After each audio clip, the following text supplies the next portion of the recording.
Support comes from the Missouri Forest Products Association, committed to conservation and careful management of the state's forests to make them more resilient and better habitats for wildlife. ChooseWood.com. From the St. Louis Public Radio Newsroom, this is The Gateway. It's Monday, September 23rd. I'm Wayne Pratt. Ahead, the number of multiracial children born in the U.S. has increased over the last few decades. But for some multiracial adults, it can be hard to find others they can relate to. For each gathering that I had, none of those folks had ever been in a group of mixed people before. They may have had mixed friends, but didn't have mixed community. St. Louis Public Radio's Chad Davis tells us about a resident who is building a space for multiracial young adults to discuss their identity. First, the news. A new study shows rural residents are less likely to get colon cancer than urban residents. But as St. Louis Public Radio's Jonathan Ahl reports, once they develop the disease, they are more likely to die from it. The study published in the Journal of Rural Health reports rates of non-curable late-stage colon cancer are significantly higher in rural areas, even though the rate of contracting the disease was lower.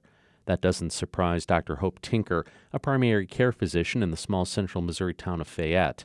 She says there aren't enough doctors in rural Missouri, and that means people don't seek medical care until it's too late. Especially with something like colon cancer, where we know that if you catch the precancerous problems, that then that's a very treatable disease and you avoid the cancers. Tinker says the solution is more doctors and clinics in rural areas and the state expanding Medicaid.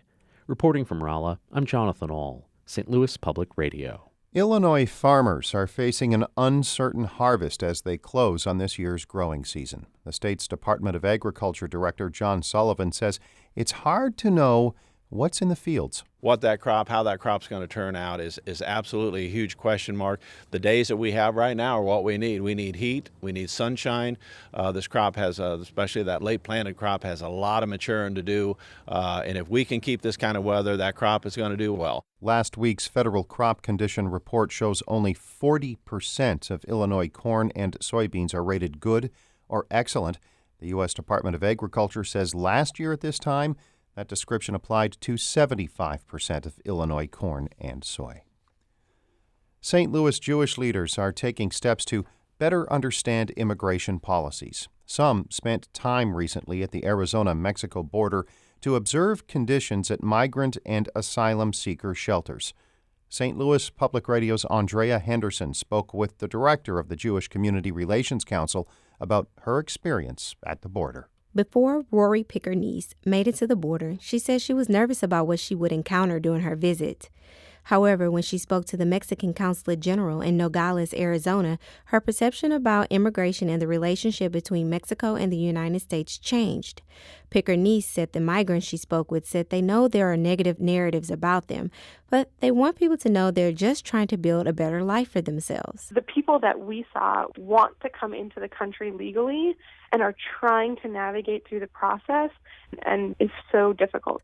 Pickernese said the council will propose strategies for organizations to provide resources where needed. I'm Andrea Henderson, St. Louis Public Radio.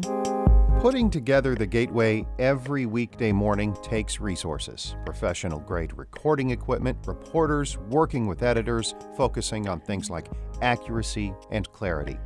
All of that comes with a cost. St. Louis Public Radio is holding its fall membership campaign this week. We would like you to become a member at stlpublicradio.org or by calling 314-516-4000. Any amount will support efforts like the Gateway. The number of interracial marriages in the U.S. has steadily risen since 1967. That's when the Supreme Court struck down laws banning them. For decades, many children of mixed-race relationships have been trying to find their way in what is a largely black and white society. As St. Louis Public Radio's Chad Davis reports, young multiracial adults in St. Louis are exploring and expressing their full identities.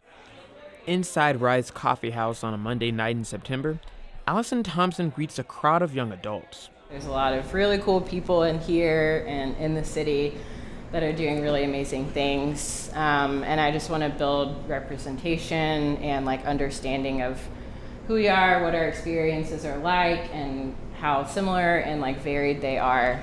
The people in the crowd come from different backgrounds, and they're connecting with each other through shared experiences and grievances. Many are sharing their frustrating dating experiences of being asked, "What are you?" The group of about 20 young adults have one big thing in common. They're all trying to express their multiracial heritage. This is Mixed Feelings, a group Thompson founded to bring multiracial people together to discuss race, inclusion, and identity. Thompson grew up in the South. Her mom is white and her dad is black.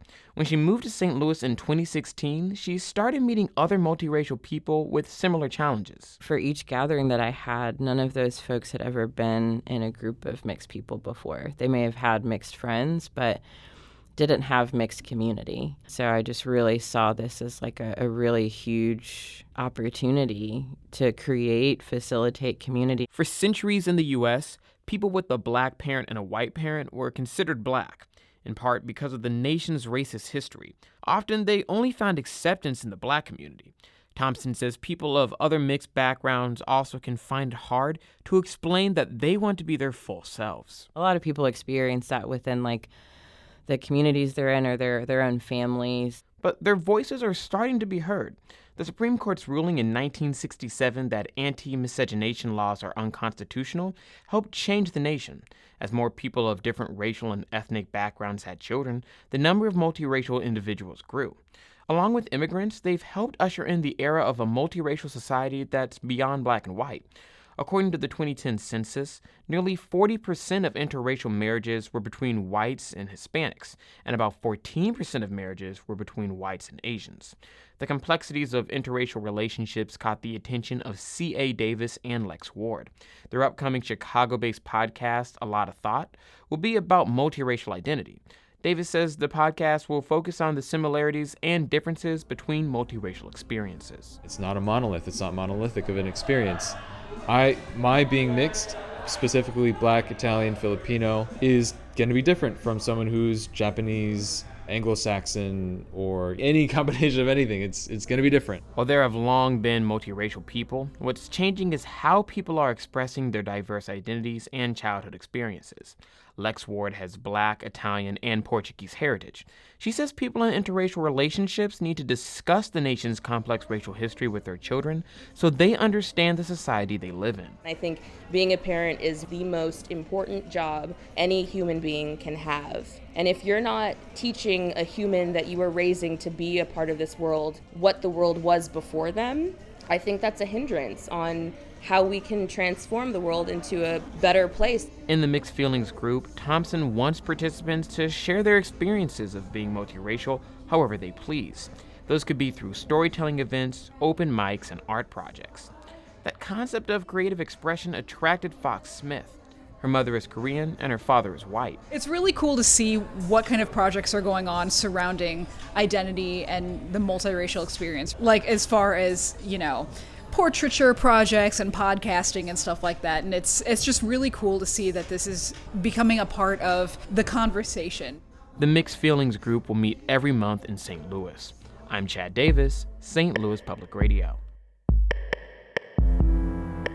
Our David Casares edited that report. Shula Newman is the executive editor of St. Louis Public Radio. Music by Ryan McNeely of Adult Fur. Before we wrap up today, how about those Cardinals? They swept the Cubs over the weekend, securing a playoff spot for the first time since 2015. October baseball should be fun. I'm Wayne Pratt, and from the St. Louis Public Radio Newsroom, this has been The Gateway. Support comes from the Missouri Forest Products Association, committed to conservation and careful management of the state's forests to make them more resilient and better habitats for wildlife. ChooseWood.com